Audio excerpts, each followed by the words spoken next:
Time had went by, and it was time for the extermination to begin. Since Season 2 has basically just ended, I do not know if the extermination still goes on. But since I've put it my phone to hell after the events of what is soon to be Hazbin Hotel, even though I cannot predict how far into the future from the pilot that the show is going to go. But however, what I can assure you is that in this timeline, I fell into hell, and exterminations were still going on. Mangia had built up itself a reputation. It was a place that was heavily decked out with anti-air guns. The Mangian Homeland Defense Force was made up of the Communist Soviets and the Fascist Nazis under Mangian, aka my rule, were ready to defend the nation. Then it came time. The day of extermination day. As it began, air sirens blared, notifying the Mangian citizens that it was here. This was the first time Mangia experienced the exterminations, and as such, when the extermination began, Exodus angels were everywhere in Mangia. However, upon exiting it, they were immediately fired upon. The Exorcist angels scrambled around as they were not used to being shot at. They were used to sinners running away in fear, not defending themselves. This was a first. Abel would not be in Mangia. Rather, he would be in Pentagram City. Loot would not be in Mangia. But however, they would eventually hear reports as the extermination went on, stating that Exodus angels were falling left and right in its territory in hell. This territory would end up being Mangia, though they didn't have a name to put to it yet. The day went on, and eventually, extermination day ended, as the Exodus angels fled from Mangia. What you didn't know is that Mangia had first taste of defending itself. And this would be the start of something new and different.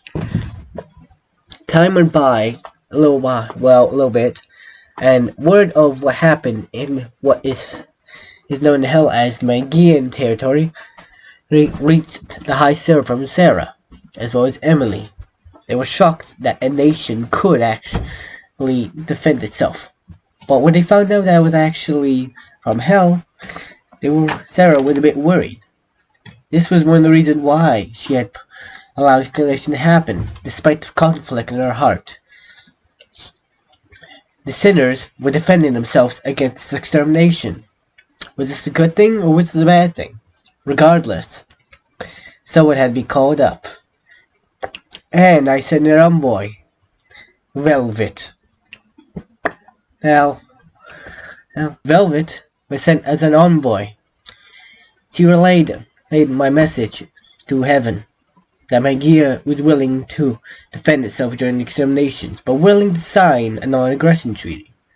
This treaty will be known as the Heaven Mangian Non-Aggression Treaty, which would prevent the other from war.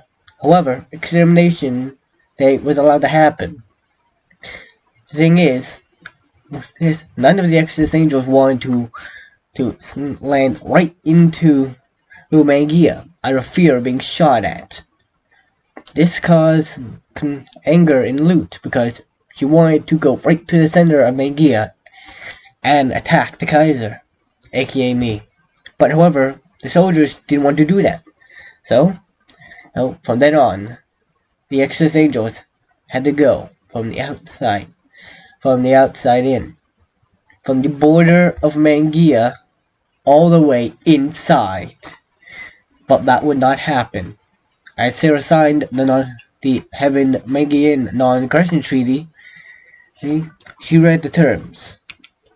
The terms were that Heaven was not allowed to use bombers during or after her extermination hours. Heaven was not allowed to attack outside of extermination hours. If they do so, it will be seen as a breach of violation of the non-aggression treaty and will give Mangia a reason to attack. However, Mangia is to not attack Heaven. While it seems a bit one-sided, but that was something Sarah didn't fully realize. There was nothing that will give Heaven a reason to attack Mangia. This was something that I would exploit. As she was signed, the film went down, and time went by. I celebrated my victory defending itself. Everything going well. However, I got a visit. It was Lucifer, and he basically sang his part in Vox Populi. And I basically did the same, not even worried about it, even as he did the same thing, shooting angelic beams around me to intimidate me. But what he didn't know is that Vox had actually told me that Lucifer cannot harm sinners. It was something that I had heard about, and was only backed up by Vox admitting it. As such, my gaze it did not drift when he fired the angelic beams, nor when he moved around. I kept a straight face and looked straight, not even worried, because I knew he couldn't hurt me. And the events of what happened in the song Vox Populi happened, but however, instead of the word name of Vox, it was Thomas, aka me. And basically, the crowd was cheering, "Hail Thomas Populi, the making people's voice." And yes, it was basically the whole song, but changed to fit Mangia. And then went well until the angels from heaven came. Similar to how they did it with Leah Raleigh. Sarah, Emily, Abel, and Luke were there.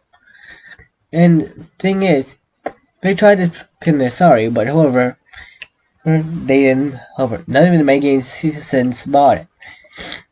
The time between the extermination date and their showing up, I had distributed pro-Mangian propaganda, justifying to people Mangia our need to protect ourselves in Mangia with the anti-air guns.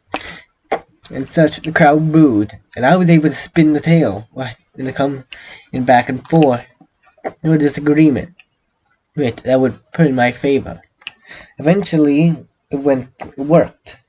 Sarah got basically angry and went into her angelic form, basically saying a threat. At which point I spun it around as Vox, DI, whatever the name is, yes, began with my twist on it.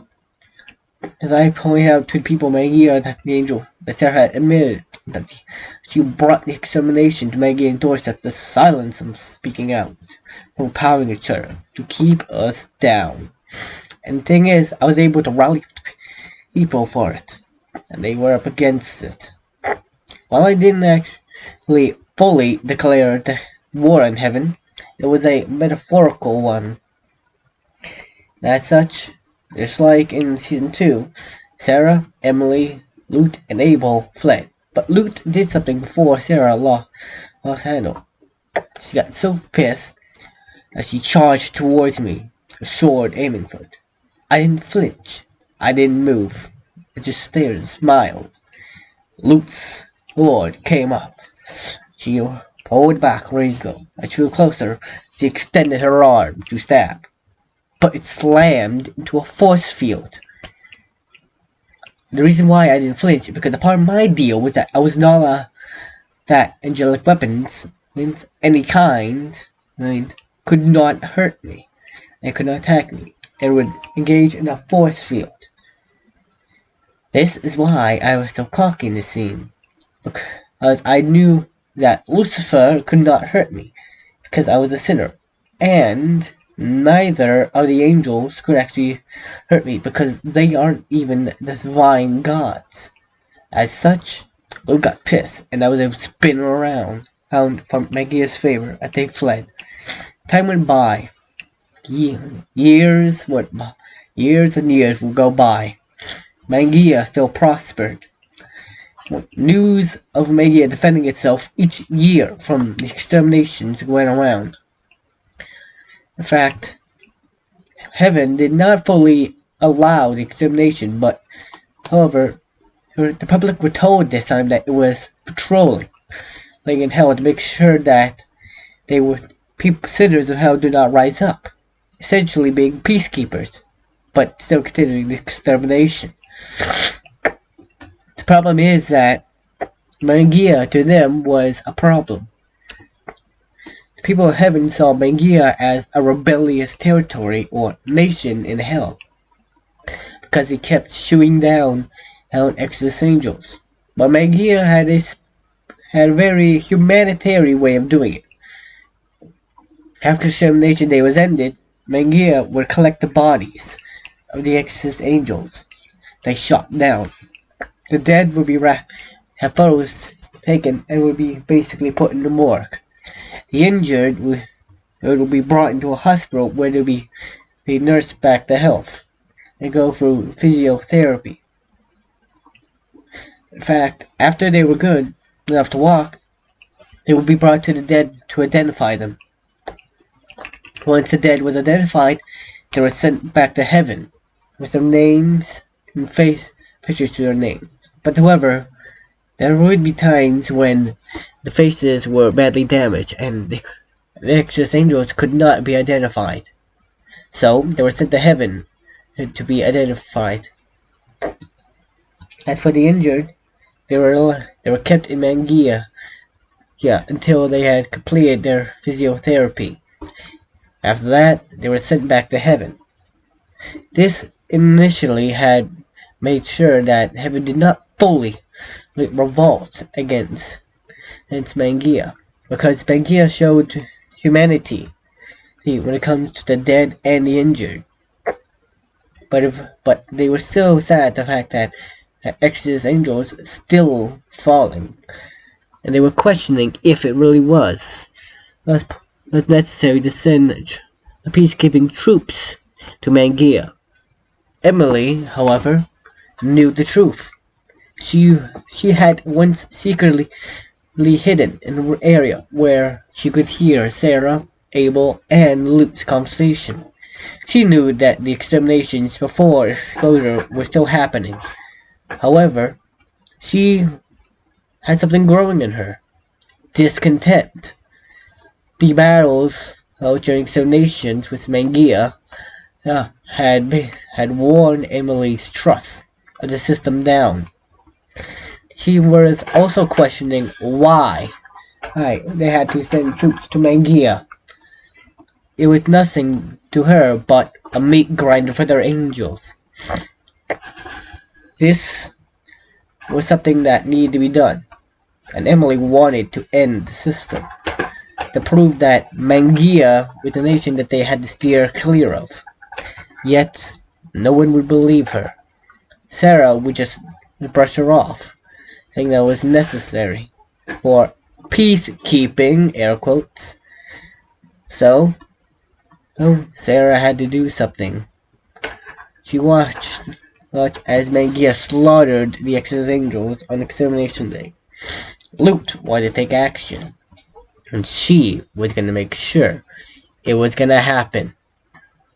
Now, one thing I didn't know at the time was that there was a sinner who ascended.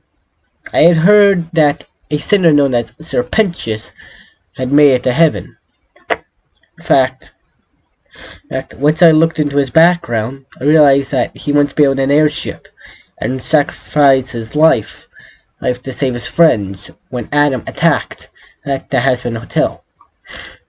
Once I learned about this, I included the bomber things in the treaty, just in case heaven decided to use Serpentius to create bombers to attack Mangia.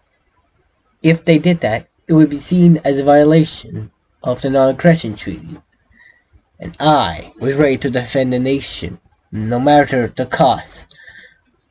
Now, one day, I would be going to a cafe in Mangia, a usual meetup spot. As I sat at the table across from me on the table, so on the other end of the table, was looked like a sinner. It was a demon and such, but however, I knew otherwise. Now, I have to bear in mind that I fell to hell, and angels and the divine are not seen nicely due to the extermination. As such, Mary Smith had to go in disguise every time meet up with me. We would sit down and chat and discuss everything. When I pointed out that I had signed a non-aggression treaty with Heaven, Mary Smith just looked disappointed, thinking that my talents were being wasted. When I pointed out that I stated that if Heaven attacked outside of extermination hours or any time of the year used the bombers, then it would give Mangia a reason to attack, and that could be used to prevent Heaven and Hell's relations from souring anymore. Mary Smith stopped and realized that I was not as stupid as I look. I had a legitimate plan, and to make sure Heaven and Hell would stay on peaceful relations.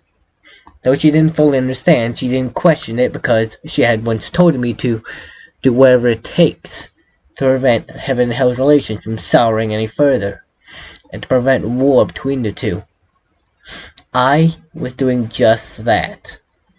Little did I know, Serpentius was under Luke's order, was building bombers for Heaven. The bombers would in plan be deployed to the outskirts of Mangia, where they would pass undetected and bomb the air from above. Luke assumed that Mangia did not have anything to defend its airs except anti-air guns and cannons, but she would eventually be proven wrong, just like she was proven wrong about Mangia's threat to Heaven. However, the tale of Lute executing her plan with the bombers and Mangia's defense will come another day. Anyways, I want to thank you for watching the second part of my What If I Was in Hazbin Hotel video. Make sure to like, comment, subscribe, and ring the bell to be notified when I make a new video. I hope you enjoy the day, and I'll see you all in the next video. Goodbye!